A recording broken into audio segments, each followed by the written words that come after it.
সাধারণ মানুষের একাধিক সমস্যার ইস্যু নিয়ে ইংরেজবাজার পৌরসভা ঘেরাও করে বিক্ষোভ কর্মসূচি গ্রহণ করল বামেরা। বৃহস্পতিবার দুপুরে সিপিএম শ্রমিক সংগঠন সিটুর নেতৃত্বে বামেদের জেলা নেতা নেত্রীরা এই বিক্ষোভ সমাবেশে অংশ নেয়।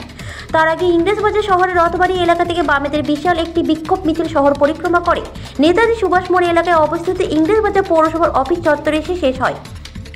সেখানে সংক্ষিপ্ত পথসভার মাধ্যমে তৃণমূল পরিচালিত ইংরেজবাজার পৌরসভার বিরুদ্ধে একাধিক অভিযোগ তুলে প্রতিবাদী সোচ্চারণ বামেরা।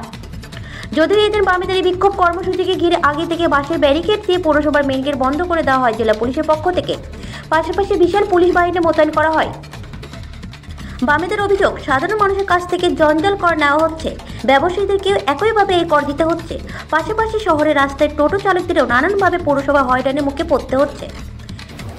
এই রকমই একাধিক বিষয়ে প্রতিবাদ জানিয়ে ডিপুটেশন এবং বিক্ষোভ কর্মসূচি গ্রহণ করে বামেরা। মালদা থেকে হরিণ চৌধুরী রিপোর্ট, বাংলার কথা।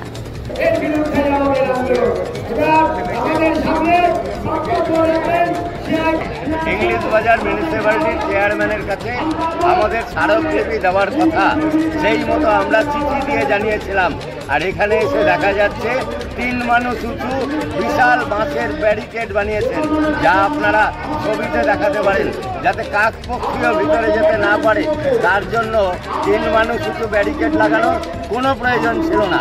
আসলে পৌরপ্রধান ভয় পাচ্ছেন যে মালদা শহরের নাগরিকরা যে দাবি দাওয়া নিয়ে আসছে, রান্নাঘর প্রতি ট্যাক্স দেওয়া হচ্ছে, জঞ্জাল কর চাপিয়ে দেওয়া হচ্ছে, আর্সেনিক ফ্রি জল দেওয়ার নাম করে দেওয়া হচ্ছে না, এই সব মিলিয়ে আমরা ডেপুটেশন দিতে এসেছি।